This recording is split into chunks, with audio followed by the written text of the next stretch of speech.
Anyways, guys, so right now we have finished the first scene, which is probably listen to the radio, the scene where we go up in the roof, we count to SCP-106, and we approach the scene of the basement, but we kind of stumped. Yeah, we're stumped. We have no idea on how to continue it now. Probably gonna think about it a bit more. Yeah. Maybe record the rest. You guys who are watching this right now probably already saw the whole video. Yeah. But right now we're in the process of thinking of ideas for it. Okay. Yeah. So anyways, guys, We painted his gun black. yeah, as you can see, the tip is now painted. It's black. Which is really good. Okay. So we're just stitching together the radio soundtrack. For the sound effects, we're gonna make the radio play, but it's actually gonna be played by this beautiful hunk of technology. Yep, we're gonna be having that Yep. device like right behind it. The radio. So, yeah, and that will save me time editing. Plus, it will sound much better since it's coming from the device. Yeah. Yeah. So I'm just gonna render this. Alright, hello guys. So right now I'm doing some sound editing for SCP-106 real life video. Here's some behind the scenes. So as you can see, I'm using a program called Adobe Audition to actually edit all these sound clips together. So you can see this how it sounds like. These are the main tracks that are playing in the background, and then I add some creepy sound effects basically, and I continue to composite everything together. So as you can see,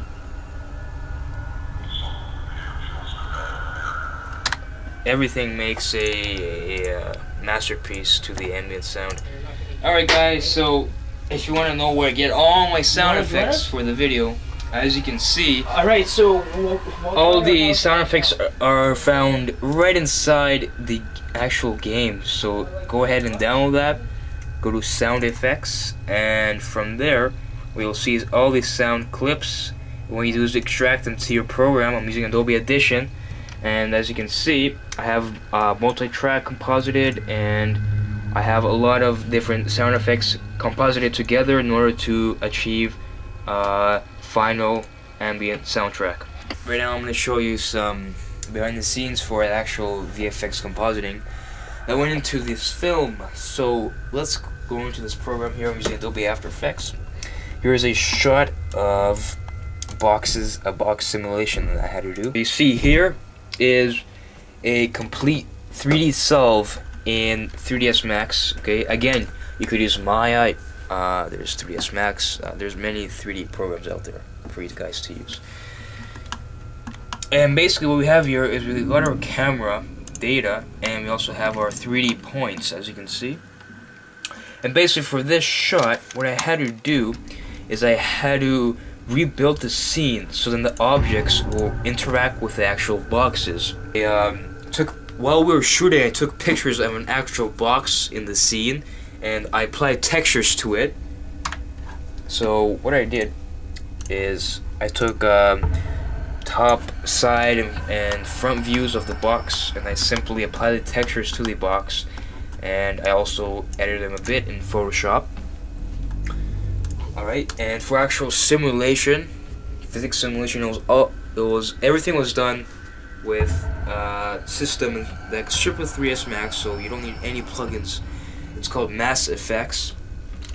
It's just a box that's unrenderable for the scene, and what it does, it just activates the geometry. As you can see, pushes it through the wall, and then this box comes again and it activates that geometry.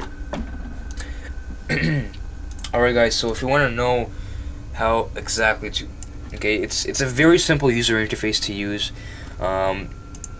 and that's what I really did for this scene. See, actually, before we do that, in the environment setup, I have indoor daylight setup. I have an photographic exposure control, which is using Mentor, and I have this this photometric light that I edited to match the actual scene. Now for rendering, I always render using render passes. And basically, we have a diffuse pass, we have a shadow pass, we may also have an ambient occlusion pass. One problem is, if you scroll through the animation, it's not interacting with the live action boxes. So what I did is I used a shadow pass for this. Turn on the shadow pass, and there you go. Now the beauty of having different render passes is all render passes allows you to do is it makes your life much easier when you're compositing things in your post application. So if I rendered it all, if I rendered the, let's say, the boxes and the shadows together, what it will look like, the shadows will basically look like this. Okay, it'll be it'll be too dark. It won't match the actual scene shadows. Alright guys, so that's the CG breakdown of the film. I hope you guys learned something from it, and see you next time. Behind the scenes, I'll show you tips and tricks of how I actually animated the SCP-106 from the game. Alright, so if you didn't know, in the actual game folder itself, if you go into the GFX and you go into this folder, it basically has all the models there for you, including the textures and the normal maps. So now the only problem is you're probably, if you're gonna be using Maya or 3ds Max, you can't import the actual original file format into those programs because the format is a B3D model, which is meant for the Blitz 3D game engine.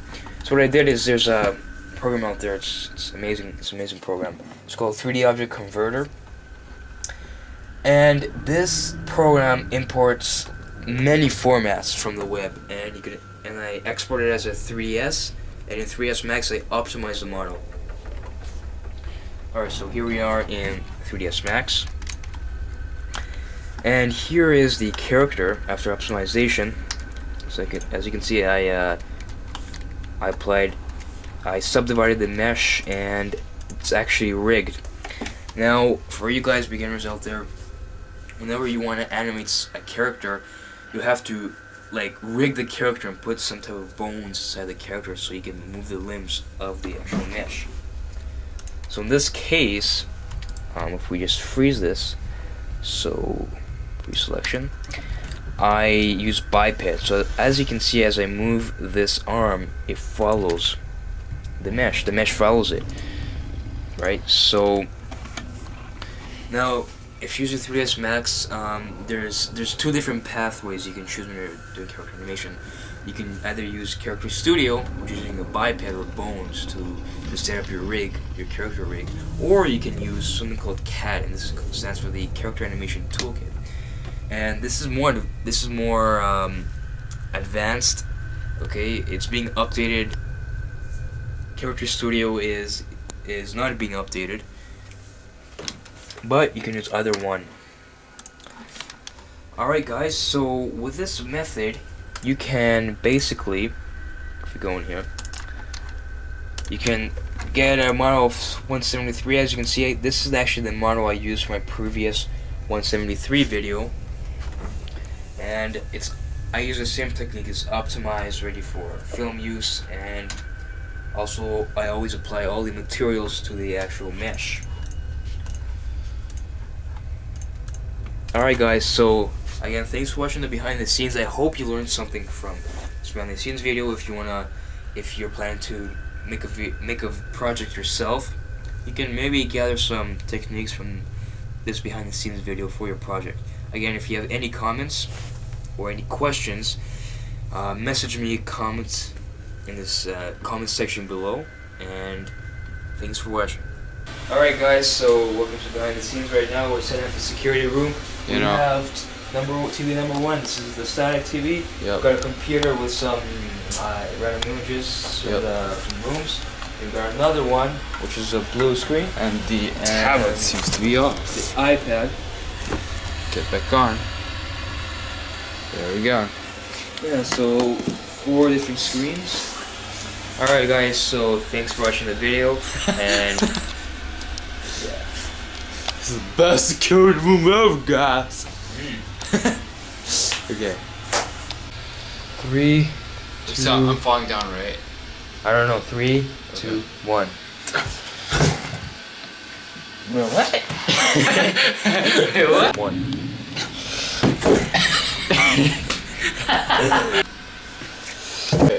Okay. One.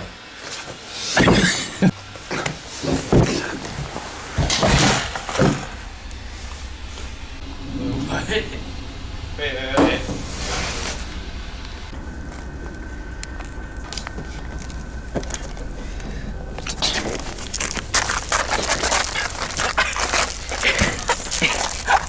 Yeah, so this is like day 3 after a month. Yup. Of hiatus. My Yep. hair is growing back out my eyes.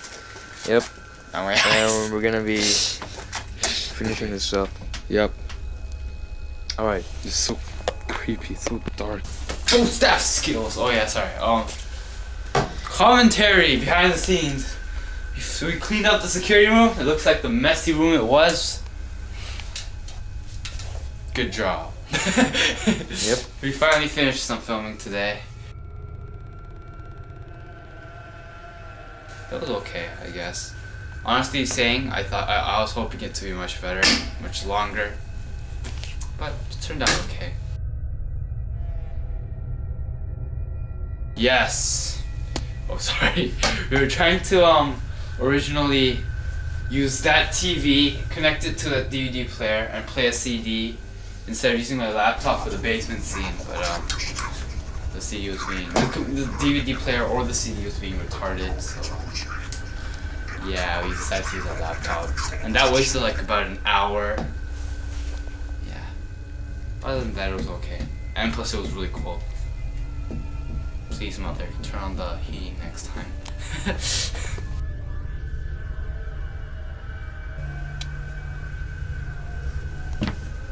Class D. This isn't the time to rest. Let's go. We're on an important mission here. There's a Class A break. I said break. We're on an important mission. There's a Class A breach. Keep looking. It's not here. Let's go check another place.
Alright, so for the SCP-860 model, I completed this completely in 3ds Max. So you can see how in the outside of this map I didn't put any details because you're only going to see what is near that wall.